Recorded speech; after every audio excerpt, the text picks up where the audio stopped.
selamat petang, salam sejahtera. Terima kasih Anda telah menonton channel Nazilin Unity. Baik, petang ini saya nak cerita dengan kamu semua siapa senarai pencabar Zahid Hamidi. Siapa yang akan tumbangkan Zahid Hamidi dalam pemilihan Parti UMNO tidak lama lagi. Tapi sebelum kamu dengar ulasan ini, sila tekan butang subscribe untuk mendapatkan isu-isu terkini daripada channel ini dan untuk membantu mengembangkan channel Suara Rakyat ini.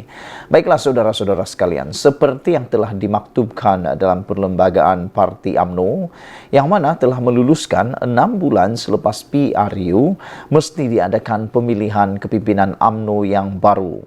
Baru-baru ini telah diwar-warkan bahawa pemilihan Parti UMNO, pemilihan pemimpin UMNO mungkin akan diadakan tak lama lagi. Yang paling hangat ialah siapa senarai calon yang akan disenaraikan bertanding sebagai Presiden UMNO yang mungkin akan menewaskan Zahid Hamidi. Saudara-saudara sekalian, oleh sebab itulah amat kritikal dan amat mustahak untuk pencabar Zahid mesti membuat pengumuman sebelum 12 Januari ini. Makna kata, lebih kurang dalam 14 hari ataupun dalam lebih kurang 2 minggu lagi, kedudukan Zahid Hamidi akan diketahui sama ada beliau kekal sebagai Presiden UMNO ataupun tidak. Menjelang pemilihan UMNO beberapa bulan lagi, terdapat dua pendapat popular dalam parti itu ketika ini. Satu kumpulan mahu agar jawatan Presiden dan timbalan UMNO tidak dipertandingkan, manakala satu pihak lagi menolak sebarang cubaan untuk menyekat pertandingan.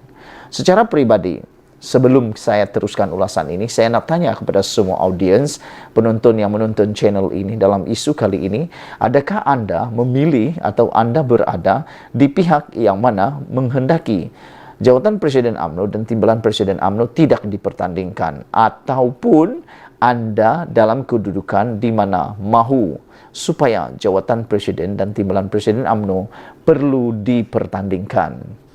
Sekiranya Anda bertanya kepada saya, sebenarnya dua-dua pun mempunyai jawapan yang kukuh. Sebagai contoh, sekiranya jawatan Presiden dan timbalan Presiden UMNO tidak dipertandingkan, ini akan dapat mengukuhkan lagi UMNO kerana tidak ada permusuhan buat masa yang pendek. Kerana sekiranya jawatan Presiden UMNO dan timbalan Presiden UMNO dipertandingkan, pasti akan berlaku sedikit keretakan, sedikit perpecahan, sedikit persaingan yang mana akan menyebabkan ahli-ahli politik dalam UMNO, pemimpin-pemimpin dalam politik dalam UMNO pasti akan mencari jalan untuk menumbangkan satu pihak lain. Jadi ini akan membawa kepada satu keretakan kecil dalaman yang mungkin akan berterusan beberapa bulan, beberapa minggu, dan kalau tidak silap boleh membawa sehingga bertahun-tahun. Itu isu pertama. Sekiranya jawatan ini dipertandingkan, itu juga amat baik kerana ini akan menyuburkan demokrasi dalam UMNO itu sendiri. Selain daripada itu, banyak pendapat mengatakan bahawa kekalahan UMNO pada PRU 15 baru-baru ini sedikit sebanyak dipengaruhi oleh sentimen rakyat atau netizen menolak Zahid sebagai Perdana Menteri. Ada yang mengatakan undi UMNO, undi Zahid. Jadi itu sebab ramai yang tak menghendaki supaya Zahid dikekalkan. Ramai yang mahu supaya Zahid ditumbangkan sebagai Presiden UMNO.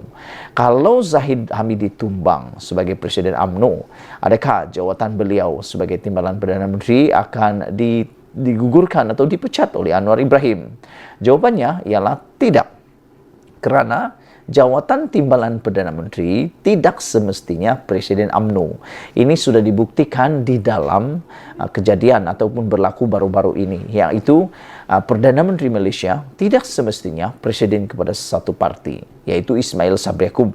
Dia bukan Presiden UMNO, dia bukan timbalan UMNO, dia hanya naib Presiden UMNO. Jauh sekali Presiden, tetapi masih layak jadi Perdana Menteri. Jadi kalau Zahid tumbang pun, dia tetap jadi timbalan Perdana Menteri. Jadi adakah itu penting? Ya, itu penting. Kerana sekiranya Presiden UMNO adalah lain daripada timbalan Perdana Menteri, maka mungkin akan berlaku lagi krisis seperti sebelum ini antara Zahid dan juga Ismail Sabri Yaakob.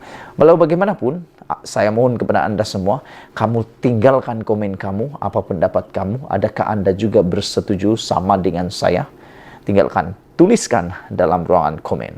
Saudara-saudara sekalian, kata mereka ataupun kata para akar umbi AMNO ini menyekat pertandingan selepas PRU berakhir lebih meletakkan AMNO sebagai parti yang tidak demokratik di mata rakyat. Bagaimanapun, menurut Setiausaha Agang AMNO, Ahmad Maslan, perkara itu akan diputuskan ketika mesyuarat MTHAS pada 12 Januari 2023 akan datang, yaitu sehari sebelum berlangsungnya Perhimpunan Agung AMNO atau PAU 2022. Belum ada sebarang keputusan mengenai jawatan presiden dan timbalan sehingga hari ini. Kita tunggulah selepas mesyuarat MT nanti, kata beliau. PAU 2022 yang sebelum ini dijadwalkan pada 21 hingga 24 Desember 2022 telah ditangguhkan kepada 11 hingga 14 Januari 2023. Ia bermula dengan Majlis Taklimat Presiden pada 11 Januari, diikuti Perhimpunan Wanita, Pemuda dan Putri pada 12 Januari, seterusnya Perhimpunan Agung AMNO pada 13 dan 14 Januari. PAU 2022 pada 11 hingga 14 Januari ini tiada sebarang pertandingan. Sebaliknya, pemilihan AMNO akan berlangsung pada PAU 2023 yang mengikut perlembagaan mesti diadakan dalam tempoh 6 bulan selepas PRU berakhir.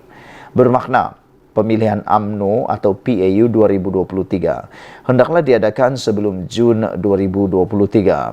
Sehingga ini belum dipastikan sama ada kedudukan Zahid Hamidi selaku Presiden AMNO akan dicabar atau sebaliknya. Begitu juga dengan Muhammad Hassan sebagai timbalan Presiden. Namun demikian, berdasarkan petunjuk muktahir termasuk cakap-cakap pelbagai pihak dalam AMNO sendiri, besar kemungkinan Hisamuddin Hussein akan bertanding merebut jawatan Presiden AMNO menentang Zahid Hamidi. Hisamuddin sendiri dalam hantaran video terbaru di media sosialnya turut memperlihatkan kecenderungannya ke arah itu melalui iltizamnya untuk memperkemas semula keyakinan rakyat terhadap AMNO setelah mengalami keputusan terburuk pada PRU 15 lalu. Soalnya, bagaimana dengan hasrat mereka yang ingin mencabar kedudukan Zahid Hamidi itu, khususnya Hisamuddin dan kumpulannya jika mesyuarat MTHAS pada 12 Januari nanti menetapkan tiada pertandingan bagi jawatan Presiden dan timbalan Presiden AMNO.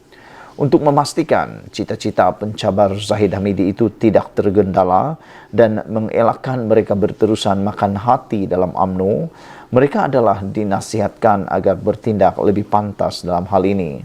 Jika benar mau bertanding dan beriltizam ingin memulihkan semula keyakinan rakyat kepada AMNO, mereka mesti mengumumkan berhasrat bertanding jawatan itu sebelum 12 Januari ini.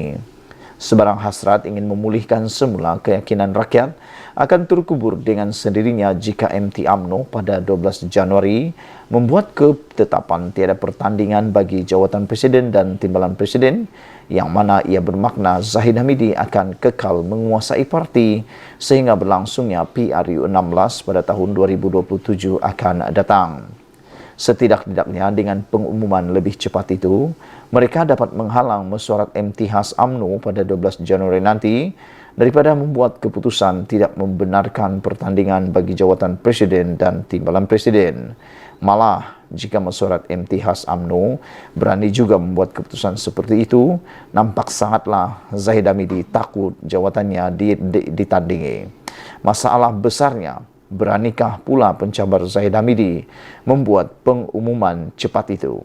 Sekian dulu untuk kali ini. Jangan lupa tinggalkan komen Anda, tekan butang subscribe. Malaysia kita punya, kita jaga sama-sama, cintai Malaysiaku. Kita jumpa lagi. Bye-bye.